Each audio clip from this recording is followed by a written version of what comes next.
Hey, what's up, you guys? Thanks for coming to hang out today. If you're new here, welcome. I wanted to take you guys on a quick journey through my 2026 planner setup specifically for my goals, how I will be tracking them, the things I'm doing differently in 2026, and then also answer some of your recent questions about the mountains to pebbles goal setting and tracking process.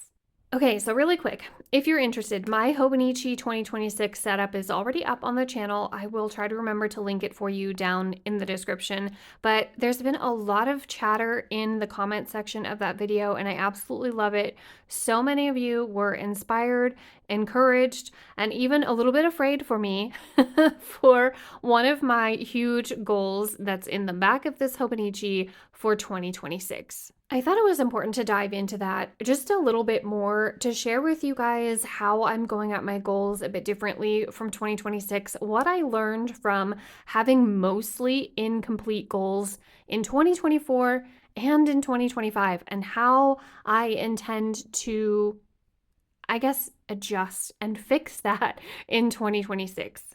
All right, so let's revisit the back of my Hobonichi Weeks really quick for that one huge, enormous goal that I have for 2026. This is just one of them. What am I doing setting huge, enormous goals? Again, if I just said I have mostly incomplete ones from 2024 and 2025, I learned a lot this year. I learned something different. I also admitted something to myself. So I've said this many times on my channel before, but I got COVID in 2021. It nearly killed me. And I realized this year that pre that situation, pre that life-altering period, Alana is making the goals and making the decisions still. So 2019 Alana is still in my brain, and she's still the one who's saying the things, we can do this, we can put all of this on our plate, we can hit all of these targets and timelines and deadlines, we can do all the things and have the energy and some more to spare. And I've been letting her do it. I've been letting her do it and then wondering why at the end of each year I've had such a hard time with my goals, why I've struggled and fallen short for multiple years in a row. And that's because she's in the brain, I'm in the body, and the body can't do the same thing that pre-COVID Alana thinks that it can. And I've been so hard on myself for that. I used to be a runner. In 2019, I was very strong and I was very fast, and I lost all of that to COVID, and I have been struggling to regain it ever since, and it freaking sucks. But this year I learned to make the two work together, make the super motivated in my brain Alana work with the my body has been beat to crap ever since then Alana. And we've come up with some things. So I'm sharing this because if you are in the same boat, I know so many of you have shown up in my comments over the last couple of years, the last couple of months, even recently, saying that you are experiencing some of the same like long COVID symptoms, or you got some weird symptoms, you have asthma because of it, all kinds of things. I just wanted to share this as hopefully encouragement and motivation. So one of my enormous goals for 2026 is to quit sugar entirely. So I have this 365-day calendar in the back of my Hobonichi Weeks, and I intend to color in all but 8 of these days as sugar-free days in my life. I'm giving myself 8 days grace, or 8 free days as I have written up here, because I am a wife and a mama and I am not skipping anybody's birthday cake. I also would like to have my Mother's Day Dutch Bros that I have come to look forward to and enjoy every year. A Dutch Bros for my own birthday, and then maybe a dessert for Thanksgiving and Christmas. That gives me the 8 days. I talked about in my last video where I shared this that I'm also going to be working towards a big reward if I do this. I just want to see if I can do this. And I said in that Hobonichi setup that it was going to be, if I used more than 8 days, then I have failed. And a lot of people came to my own defense in the comments saying, if you've tried, succeeded for a long time, you have not failed. I totally agree. If I just go the month of January and have 0 sugar, well, there will be 2 of my 8 free days in January because birthdays. But if I make it a whole month and not have sugar, I will consider myself a huge success. All that I was referring to was my laptop and my Coach tote bag to put it in. Those are the things that I will be failing on if I use more than the 8 days. I have this little washi strip of shapes down the side here. This is so cute. It's from the Washi tape shop. But I thought for check-ins with you guys, I would use this washi tape shop as a scale of difficulty for the days being off of sugar. So the red is going to be the days that I've had sugar. So you're going to see that show up on the birthdays. It's going to show up twice in January for birthdays, but the red is going to be, that's a free day, but also a fail day. The orange is going to be, this is an extremely difficult day.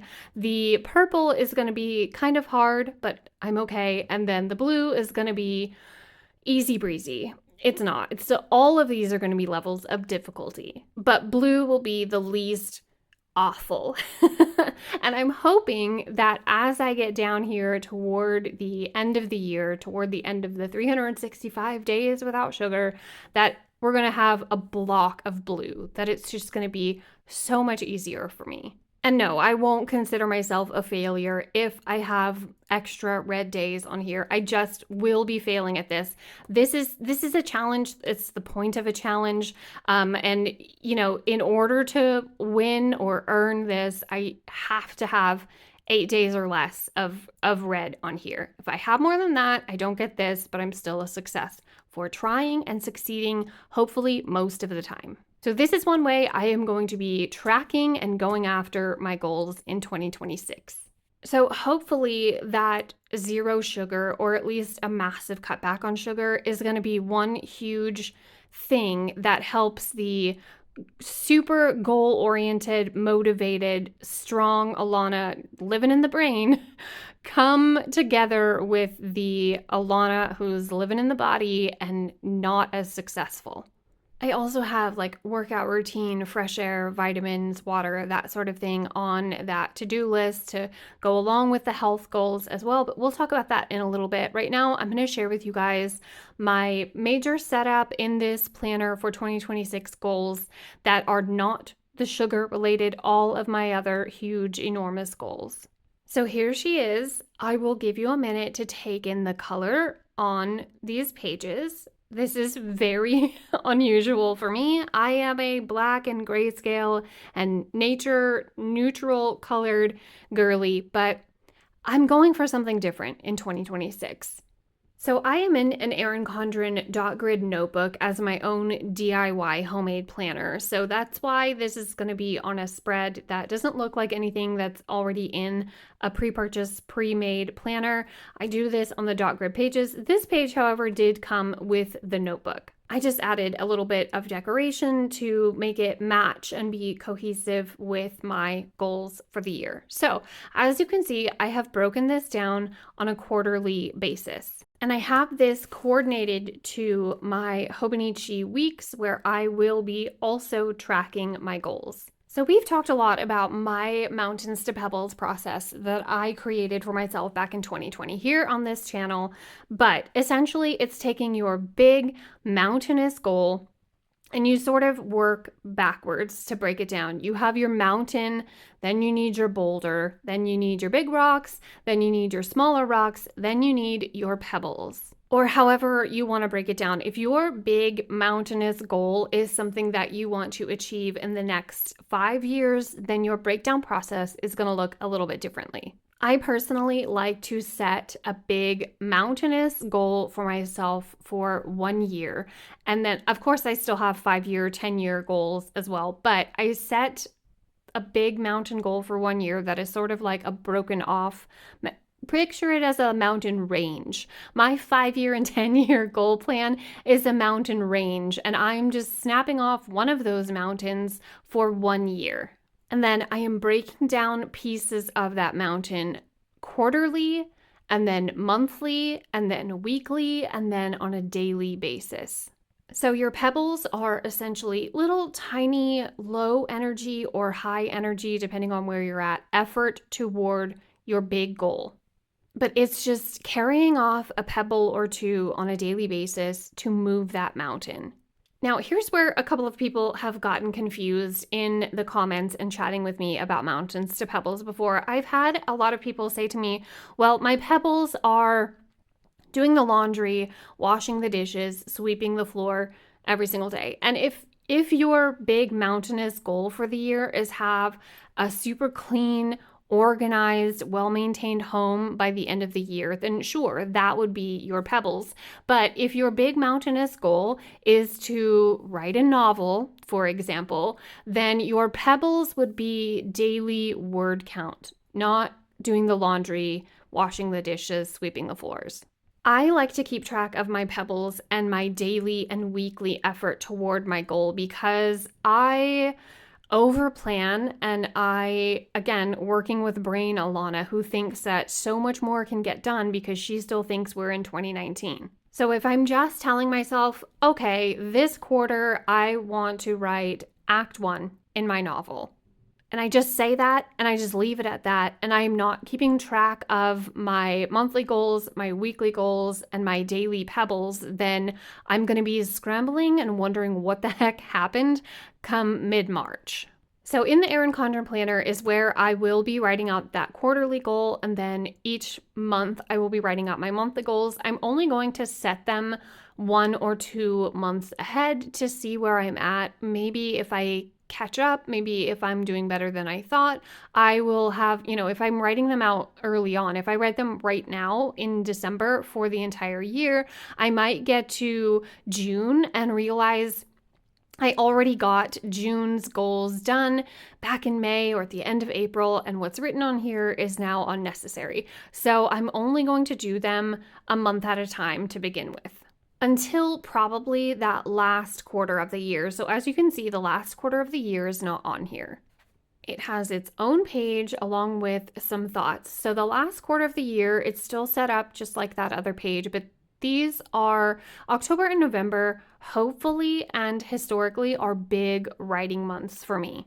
But I might be in that Q4 stretch. I might be so close to being able to put out a book in the month of December that I will just be able to plan Q4 all together. But another thing that I have said here on my channel so many times when talking about the mountains to pebbles process, momentum is far more important than motivation. Any of us can get, a blast of motivation. We can just have a burst of enthusiasm for our goals, which for a lot of us is what the entire month of January is a lot of the time. But I personally believe that building momentum is so much more important than those short bursts of energy. Get that snowball rolling, get that boulder rolling down, and roll good habits into good routines, into good energy, into progress toward our goals. So for me, and I'll talk about those other things on the pages that you guys saw in just a minute, but for me, the month of January, my goal, of course, the quitting sugar is a big, huge one, but my goal for the month of January is to retrain myself to stick to a routine and to be consistent with good habits.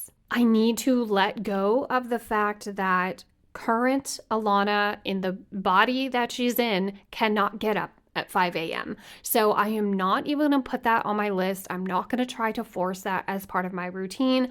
I just want to get up at a reasonable time. I just want to put in a reasonable amount of effort into my goals. I want to prioritize my priorities first. I want to work on that to-do list and check things off, get things done, make time for my goals, and then make sure that I'm just getting rid of the things that are not serving me well for the month of January. So elimination month is totally fine, and that's going to help me build that momentum.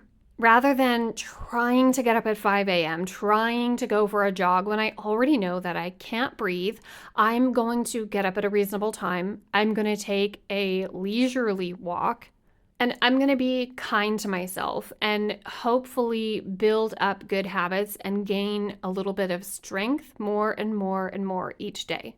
Because let me tell you what I learned in the last 2 years. trying really hard, pushing so hard when you are unwell and not in a good place, it's not serving anybody. If I had just gone slow, if I had just slow and steady wins the race, I could have had a book written by now. Instead, I told myself I need to write 3 a year. I need to get back to running. I need to have a certain time limit on my miles to be such and such a fast pace. Instead, I wasted the years setting up these big, huge goals, getting angry at myself for not achieving it, and then feeling like a failure, getting super frustrated, and then blowing the whole thing to shreds. And I think a huge part of that is because I'm a creative. So when it's something in our head, like writing a book, for example, when it's something in our head, we get frustrated that it doesn't immediately come out. But if I were better at knitting and I wanted to knit a sweater, I would not grab a ball of yarn, click my knitting needles together and go, where's the sweater, right? I would know that it's a, what's it called? A purl and something. See, I'm not good at it. I would know that it's a stitch after a stitch after a stitch that gets me the sweater. But because I'm a creative, because I want books on paper, I'm just getting so frustrated with myself when I don't immediately have it. Same with running. I think I should be able to set foot on the treadmill or on the sidewalk and just take off like I used to, but I should just be walking instead. So 2026, we are going to build momentum. We're going to heal our bodies and build momentum. Sound off in the comments if you're with me. Let's get back to this. Thoughts. Here's something that I'm going to do and stick to in 2026. I am going to check in with myself with realistic feedback for brain and body Alana and let her know what's going on. So I'm going to have thoughts to kick off the start of the year. Then I'm going to have thoughts midway through, a little check-in, where we're doing, how it's going, and then a closing out the year thoughts. I also have a noteworthy page so that I can give myself notes and tips. And if something is not working, we're going to scrap it and try something else. And I'm going to let brain and body, whichever one's paying attention, Alana, know what is and is not working so we can immediately adjust. The Hobonichi Weeks is where I will be keeping track of those good habits as well as my daily pebbles. You guys may have seen a video up on my channel from last year, or maybe it was earlier this year. Maybe it was January or February.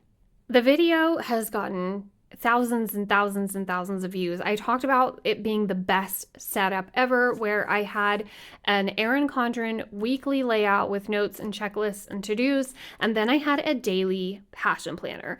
I still stand beside that, even though I personally no longer use a passion planner. That's for behind the scenes ambassador reasons. It has nothing to do with the actual planner itself. But I think if you're someone who has plans as well as habits to track and pebbles to work on towards your goal, having something big that is a zoomed out view of your month and your week, and then something where you can narrow in the focus, I personally believe that's the best way to go.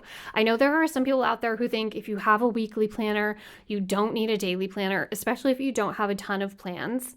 But I find it super beneficial and encouraging and motivating to narrow the focus and look at your pebbles just a little bit at a time. If I were looking at my huge, enormous write a book every single day, I would be terrified, overwhelmed, and sick to my stomach. But write 500 words today.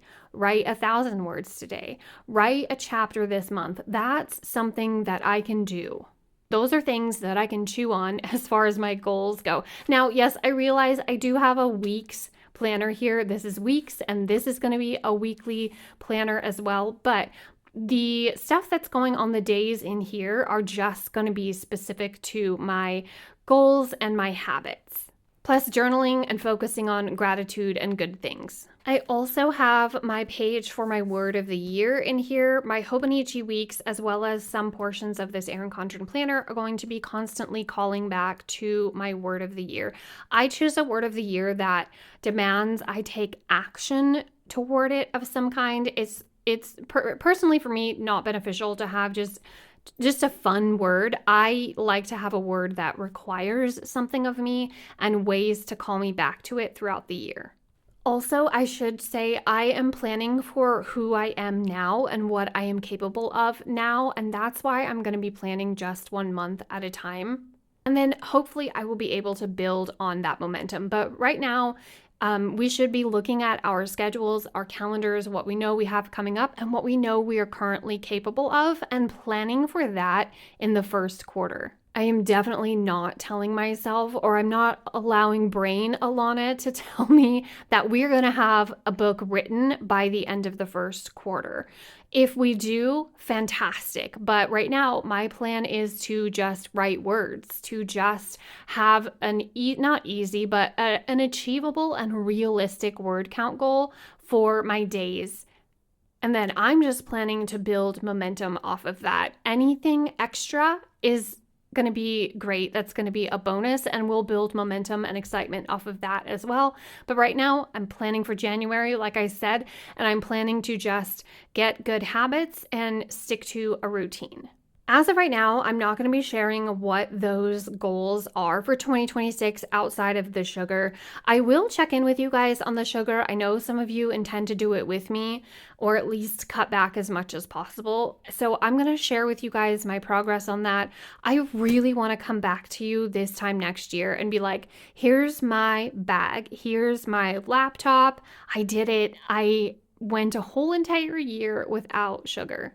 If that doesn't happen though, I'm going to be kind to myself. We're not going to demonize ourselves for at least trying and putting in the effort. But those are my goals. Those are my goal plans. You guys let me know, do you have a goal set up in your 2026 planners? Let me know if you want more information about the mountains to pebbles process. I try to not repeat myself on it too much. I know I've talked about it quite a bit here on the channel. You can probably search "Oh Really Alana Mountains to Pebbles" and those videos will come up for you. Maybe I can do an end of the month check-in and just let you know how it went, what momentum we built, and what progress was made. Let me know down in the comments what goals you're working on for 2026 if you're comfortable sharing. If you're going to give this process a try, I am looking forward to catching up with you down there. But you guys, that's all for this one. Thanks for hanging out with me. I will see you in my next one. Tell your dog I said hi. Bye, guys.